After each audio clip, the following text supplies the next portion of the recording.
Over 20 years ago, I created a television show called America's Next Top Model. You guys have no idea how hard we fought to bring the diversity to that television show at a time where it didn't exist. To show different beauties. A time when people in the fashion industry were telling me, oh, you putting them girls in the hood on your show? We fought and we struggled, but we made it happen. Did we get it right? Hell no, I said some dumb shit. But I refuse to have my legacy be about some stuff linked together on the internet when there were 24 cycles of changing the world. We all evolve. We all get better together.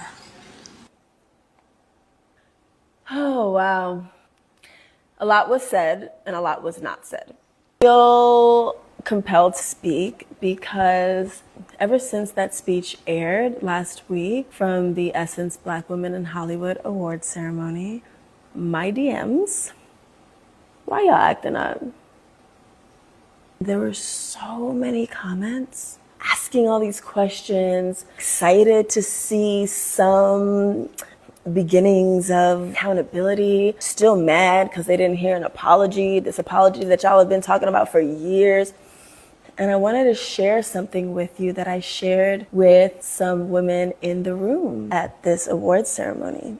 So what happened was I went to the bathroom once in the entire ceremony. It just so happened to be right before Tyra spoke. Her name wasn't on the program. Nobody knew she was going to speak. It was just like unexpected. By the time I left the bathroom, I got caught in some conversations in the hallway, and then I thought, oh, now was a good time to do the photo studio that they had there. So I went to the photo studio. Tyra was sitting in the room, in the corner, with her, I think, publicist, and there was no one else in the room except for the 4-person camera crew. What? I was like, oh my gosh, I haven't had a real interaction with this woman since 2004. And the story that I had been telling for so long was a story of trauma. There were so many things that happened on that show, some of which y'all know. Let's talk about manipulative editing and weaponization of girls' weaknesses, from catalyzing body dysmorphia to eating disorders, from anti-blackness to blackface photo shoots. Like, yes, there was real trauma, and it wasn't by accident, but by design. The goal was entertainment over real-world modeling preparation, and especially over mental health. So it's no wonder that tell-all documentaries are coming out and that contestants are speaking after all these years, even decades, about healing from the shock of the experience. To be honest, the most shocking of which did not even air, but we're not going to get into that. Okay. What we're getting into here is forgiveness. This was such an amazing opportunity for me to finally close that chapter as I'm beginning a new one and to model grace. I was so excited in this moment to walk over to her, to reach for her hands, and to greet her with warmth, with gratitude, with love, something that I would not have been capable of. The couple of places that we've been in the past, we did not speak. Probably both pretended not to see each other. It was very awkward, very strange, very irresponsible. And most of all, irresponsible to myself. Because when you're continuing to blame someone for something, you're giving your power away. And I learned that the practice of forgiveness is for me. Can you please give me a tissue? Whew. It's for me. It's for me to be in my power, to know that my life is something that I am creating with every choice, with every dream, with every daydream, with every journal entry, with every conversation. I am speaking my life into existence. So if I keep telling this story of blame, then I'm refusing to take ownership. That I'm refusing to accept that everything that happens in life is not happening to me, but for me. And if that is true, then everything is serving me as long as I'm learning from it and growing from it. When I look back at my journey over these years, kind of mad that it took me so long, but just so grateful that I finally came to this place of freedom. When I saw her, the old me would have been like feeling heat, maybe my heartbeat would have sped up, or I would have tensed, or I would have had a conversation with myself about making eye contact, and well, if she looks back at me, then like all this energy wasted. And when I saw her, I was genuinely excited, and I walked over and we had a beautiful conversation. And no, there's no explicit apology, but you could see in that video, she's sick of people every once in a while bringing up these controversial clips from the show. And not for nothing, but some of the same people who are making these little videos and commentaries about, oh my God, can you believe this happened? Can you believe that happened? Back then, we're watching it and laughing and not really seeing anything wrong with it. Yes, things change. Like she said, we all evolve. Society as a whole is shifting. And so no wonder we as individuals are shifting. But let's not pretend that the show was not wildly successful because its audience base was right up there on the judging table with Miss J, Mr. J, Tyra, Nigel, Nole, all of them. The audience was right up there at that table judging, feeling good about knowing better, that I can't believe she did that. We all evolve. We are all doing the best we can at all times with the resources that we have. It doesn't mean that we accept abuse, but we know that everyone is just trying to get their human needs met.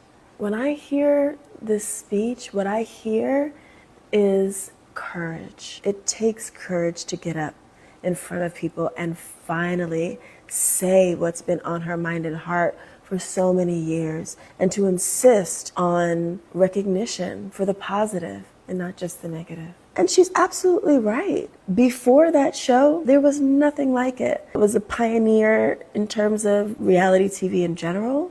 It introduced so many people to versions of beauty. There were plus size people on the show. There were trans people on the show. There were gay people. There were men on the show. There were women on the show. It was all entertainment, yes, but the main takeaway is my connection to you all. I'm so grateful for that. I learned so much. I learned so much about myself. It's what motivated me to gain tools to be able to regulate my nervous system. Somehow there's a new pathway to being centered in spite of what's going on around us. That's a life skill.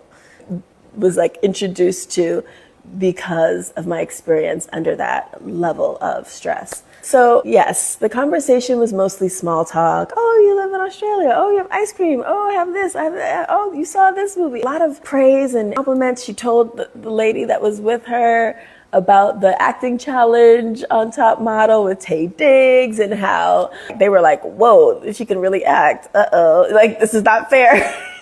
And it was just fun to reminisce. Like it was actually fun. Her mom came in, who I remembered meeting there, and gave me a hug. She's like, oh my God, you look the same. Oh my goodness, you look beautiful. She looks amazing. And then it was time for them to go. And before they went, I just took her into an embrace. And there's the hug that you give acquaintances. There's the hug that you give strangers. And then there's a hug that you get and that you give when words don't suffice. Y'all, I held that woman. And when it was time for the hug to be over, I held some more.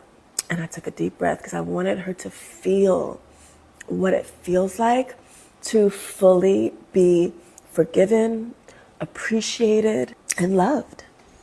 And we offer support in hopes that when it's our turn, that we receive support too. When it's our turn to stand up, and whether it's in front of one person or millions of people, and hold ourselves accountable, that we are received. After that magical moment, I went back into the room. Mind you, I still didn't know that she'd spoken. So I get back into the room, and there are a few sisters, right, in the community who were like, yo, yeah, like, we was looking for you. And I'm like, what do you mean? They're like, we was trying to feed. Like, when Tyra spoke, we was trying to see what you was doing. We was going to follow your lead. Like, do we stand? Do we sit? Do we cross our arms? Do we clap? Like, what do we do? And I was like, oh my God, y'all, stop. I had to tell them about the moment that I just had. Something so magical happens when you just make the choice to let something go. And then it's gone. And then you're like, oh my God. Like, I'm free. And because I'm free, I want y'all to be free. They said, we're following your lead. And that's very similar to some of the things that people were saying in my DMs. And I was like, well, I feel like I have the responsibility now as the only ANTM alum in that room, one of the people that is still out there in front of cameras. I felt the responsibility to speak up. Some of my videos are some of the ones that circulate the most. And I'm like, you know what? I think it's time. It's time for me to just let everybody know that we're good. And I want y'all to be good too. And if there's anybody in your life you need to forgive for something, now is such an amazing time to do it. There's no time like right now to choose freedom, compassion, love, kindness. Our lives are our responsibility. And when we take accountability, we get to learn and grow from the losses, and we get to really celebrate the wins. Forgiveness is not for other people, it's for us. We don't need an apology in order to give that to ourselves or to the other person. And even if we don't hear the words that we think we need to hear from the other person, the intention is clear, and we can applaud the effort. We can show gratitude, and we can hold space. We can stay still in the silence, honor the pauses, maintain eye contact. We can deepen our shallow breath, drop our shoulders. We can smile. We can nod, create resonance and rapport with the other person so that they know that they are heard, that they are seen, that they are safe. That is a beautiful thing to give someone. And I'm so grateful for this opportunity to finally have been able to give that to Tyra and to myself, and to know that I'm finally legitimately free. Grace. Grace.